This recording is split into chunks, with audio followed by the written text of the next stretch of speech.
I'm Peter Adamson, and you're listening to the History of Philosophy podcast, brought to you with the support of King's College London and the LMU in Munich.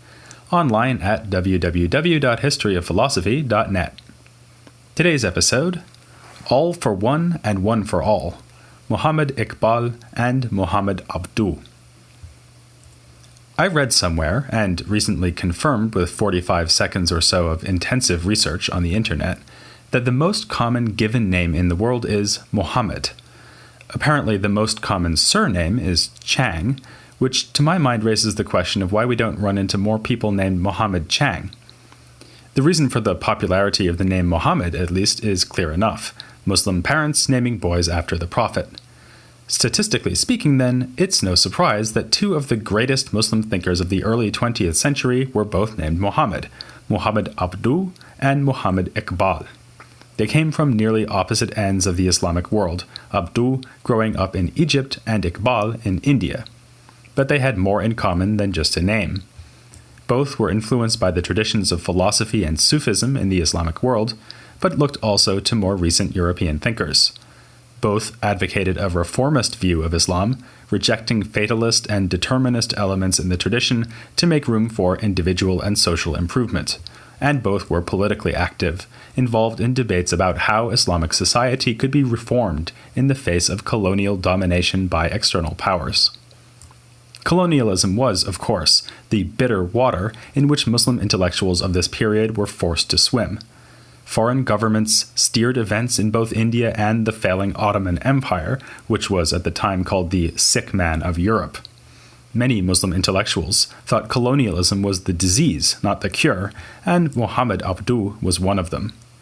He was born in rural Egypt in 1849, at which time the Ottomans had lost control over Egypt, forced to recognize the governorship of their rebellious general Muhammad Ali, obviously not to be confused with the rebellious boxer. But as Abdūh was growing up, the governors, or khadivs, of Egypt were under immense pressure from the colonial powers, especially the British.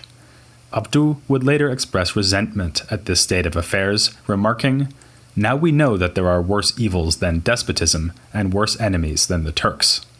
Here he was agreeing with his early mentor and ally, Jamal ad-Din al-Afghani. Al-Afghani arrived to teach at Al-Azhar University in Cairo, passing himself off as a Sunni Muslim from Afghanistan. He had actually been born in Shiite Persia, where he had the opportunity to study classic works of philosophy not so commonly read in the Ottoman realms. He was thus able to instruct the young Muḥammad Abdūh in texts like Avicenna's Pointers and Reminders.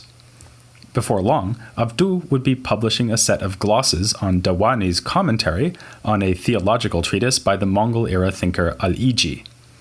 It's a remarkable example of the continuity of Islamic intellectual history, as Avicennan Kalam continues to be relevant for intellectuals in late 19th century Egypt. But if Al-Afghani and Abdūh took an interest in the past, they were no conservatives. To the contrary, they were reformists and modernizers who insisted that the Islamic tradition already contained the seeds of worthwhile ideas that had only later been discovered in Christendom. Darwinian evolution? It's anticipated in a verse of the Quran. Democracy? Its virtues are enshrined in Islamic teaching through the practice of shura, or consultation among the community.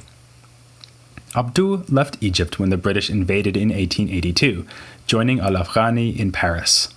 From here, the two published a political journal, the standard forum for political dissent in this final phase of the Ottoman Empire. And I have to mention this fantastic title among the Egyptian periodicals, Mr. Sunglasses, after the nickname of the Jewish reforming intellectual who founded it. But Abdūh would eventually break with Al-Afghani. This may be because Abdūh came to advocate a degree of cooperation with the British in Egypt, moving away from his teacher's implacable opposition to colonialist power. He returned to Egypt and to Al-Azhar University, where he taught for a number of years before the government appointed him Mufti, or Chief Judge of all Egypt, which, to be honest, shows more faith in philosophy professors than I would. During this time, Abdūh continued to promote a reformist agenda. He declared war on taqlid, the blind acceptance of tradition that we've so often seen condemned. Abdūh took himself to be advocating a return to the true original teaching of Islam. he was convinced that weakness in Islamic societies in the face of colonial power was a punishment for a divergence from this teaching. The traditional scholars among the ulama, trapped within their sclerotic ways of thinking by taqlid, were only perpetuating an erroneous approach to Islam. For Abdūh, nothing represented this error more than a belief in fatalism or determinism, that is, the view that God has predestined all that will happen. Such a belief naturally lends itself to passivity and quietism, an attitude of waiting to see what God has ordained. This is the opposite of what is needed to improve society and what is demanded by Islam, individual action. For Abdūh, political reform and religious commitment went hand in hand. This sentiment would find agreement with our second Muhammad, who we'll turn to now, and if I'm in the mood, perhaps there will even be another Muhammad or two at the end of the episode. Muḥammad Iqbāl was born in the Punjab in the year 1877. This was a time of intellectual upheaval for Muslims in the subcontinent. We know already that there was continuity with the scholarly traditions of the past, for instance with the Khairabadi school of Avicenizing philosopher-theologians. But we also know that over in the Ottoman Empire, in the second half of the 19th century, the Young Ottoman and Young Turk movements were taking inspiration from European scientific and political ideas and challenging long-entrenched institutions and ideologies. Things in India were no different. Leading the charge for the modernists was Syed Ahmad Khan, who died just at the end of the century, in 1898. He founded the Aligarh University as a means of bringing westernizing education into India, a replacement of the Darsi-Nizami curriculum followed by religious scholars over the last few centuries. But, like his reform-minded Ottoman contemporaries, Khan was no slavish devotee of all European ideas. He pointed out that scholars had long ago responded to the Greek-Arabic translations by taking the best of the Hellenic heritage and discarding what was erroneous. He urged the scholars of his day to do likewise, by responding to recent scientific discoveries. He was confident that they would find nothing but agreement with Islam, so long as the religious sources were interpreted properly. For Khan saw Islam as what he called a natural religion, in perfect harmony with whatever science could deliver. On the political front, meanwhile, reformers in India were proclaiming that democratic ideals could be discovered in the Quran and Hadith. Such ideals were needed to stage a renewal of Islam in the subcontinent, to reverse what these modernizers saw as the backwardness of their co-religionists. A telling example is Khan's view on polygamy. Although Islam, in theory, allows a man to marry more than one woman, it also requires the husband to treat all the wives equally. But that is impossible in practice, so that Islam effectively prohibits polygamy. Khan's ingenious interpretation, by the way, was taken over by Abdūh in Egypt. Meanwhile, more traditionally minded scholars were insisting on the value of the Islamic sciences as they had been practiced for so many generations. A member of the Faraghi Mahal school tradition, which was still alive in the early 20th century, followed Khan's example by founding a new institution for those traditional sciences in 1919. A key point in the political debates of the time was the relationship between Islam and the state. Could Muslims living under colonial rule still be said to live within the sphere of the Islamic faith, called in Arabic Dar al-Islam? Or does Islam demand that its believers recognize only political leaders who claim the mantle of religious authority? In 1922, an answer to this question came in a fatwa issued in Delhi, affirming the need for a caliph who wields both secular and religious authority. The contrary view was that religion and politics can be, and perhaps even should be, separate. A people need not be united by religious allegiance, they can gather together as an independent nation. In the Islamic world, this secularist version of nationalist ideology has had its most famous expression in the rise of Turkey following the demise of the Ottoman Empire. But nationalism had supporters among Muslims in India as well, whose ideology would have a concrete focus after the partition of India and formation of Pakistan in 1947. Many have seen Iqbal as a forerunner of Pakistani nationalism, and it is true that early on he was attracted to the nation-state ideology. But in his later years, he turned against the whole idea of a state defined independently of religion. In fact, he remarked that nationalism was the greatest threat to Islam. That might sound a bit alarmist, but bear in mind the Mongols were no longer around. And Iqbal believed that nationalism, like the Mongols, had the power to break empires. He saw the nation-state as a distinctively Western development, in which nationalism replaces religion as the bond between people, something he connected to the dissolution of the Ottoman Empire. Yet Iqbal was no knee-jerk opponent of Western ideas.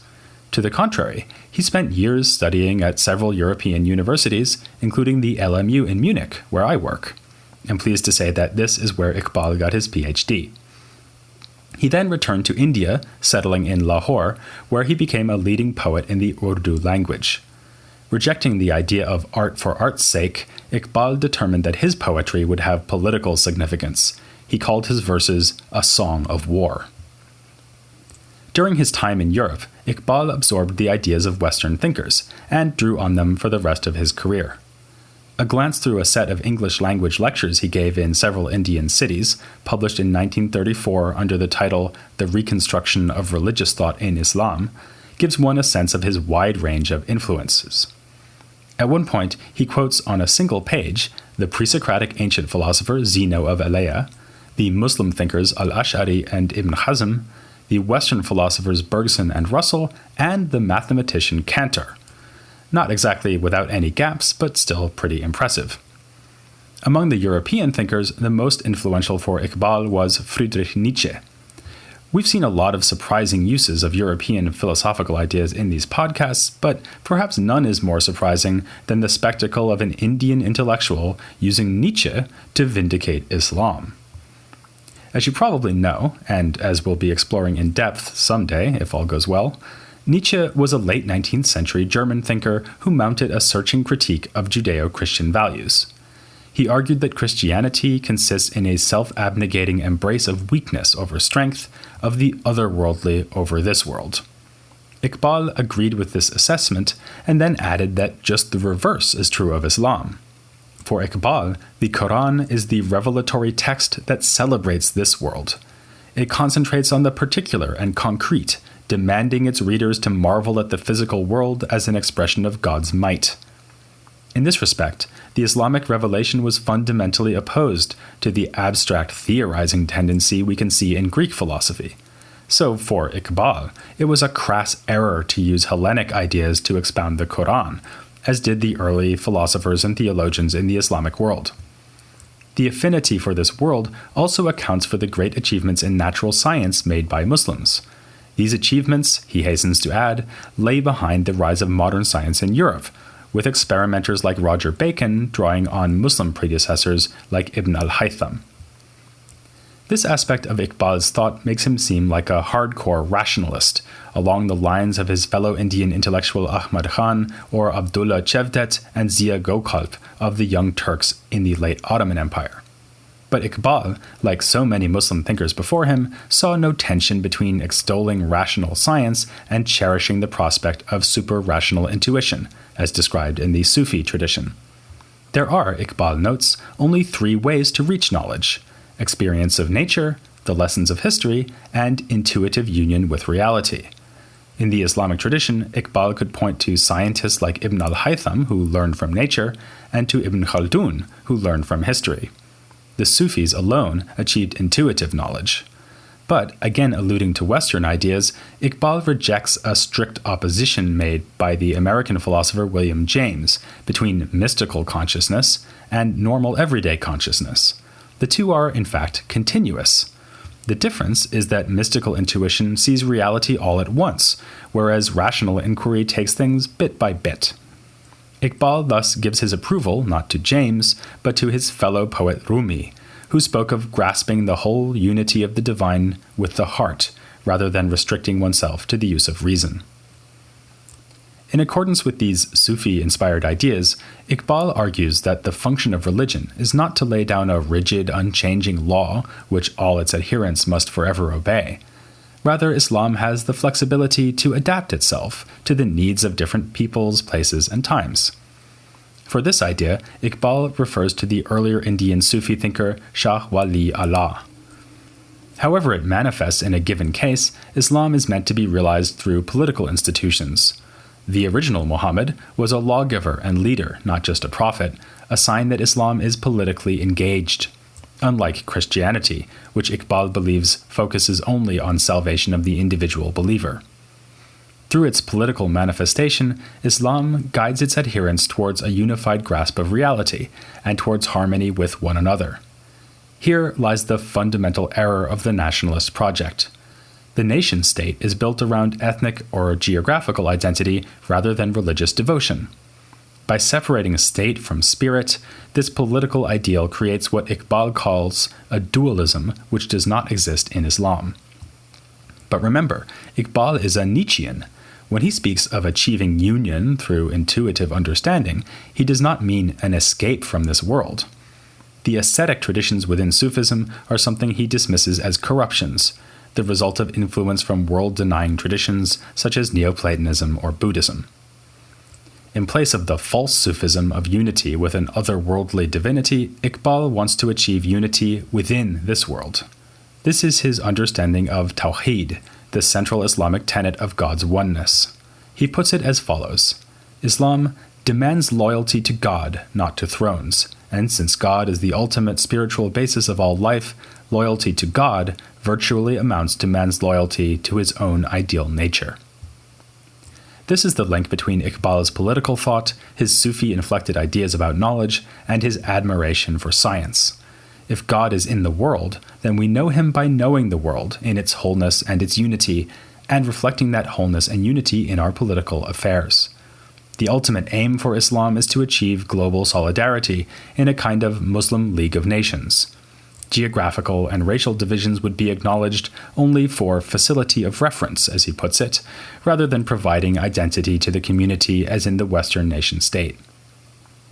Easier said than done, of course. Iqbāl was painfully aware that unity was hard to come by among the Muslims of India, never mind across the globe. So when it came to concrete political proposals, he was practical enough to suggest taking small steps toward the ultimate goal of Islamic unity. Within India, he thought it a good idea to assign different regions to different communities, and his goal of pan-Islamic unity did not stop him from urging individual Muslim countries to strive for internal coherence and strength. Just as Iqbāl's epistemology makes a place for both rational science, which investigates the world one part at a time, and Sufi intuition, which sees the whole in one glance, so Iqbāl's political theory recognizes the need for strong parts within the whole. The unified parts of the global Muslim whole could be nations, and within those nations, also individuals. The individual self must develop towards fulfillment, but it can only do so within the context of a well-run society. With his all-for-one and one-for-all theories of knowledge and politics, Iqbāl set out a nuanced, moderate position. He did not adopt the hardcore rationalism of Ahmad Khan, yet he was equally critical of the conservative attitudes of the Indian ulama. Politically, he rejected the secular nation-state ideal of the Young Turks. At the other extreme were thinkers like Abul A'la Maududi, who wanted to see the founding of explicitly Islamic states defined by their adherence to the religious law.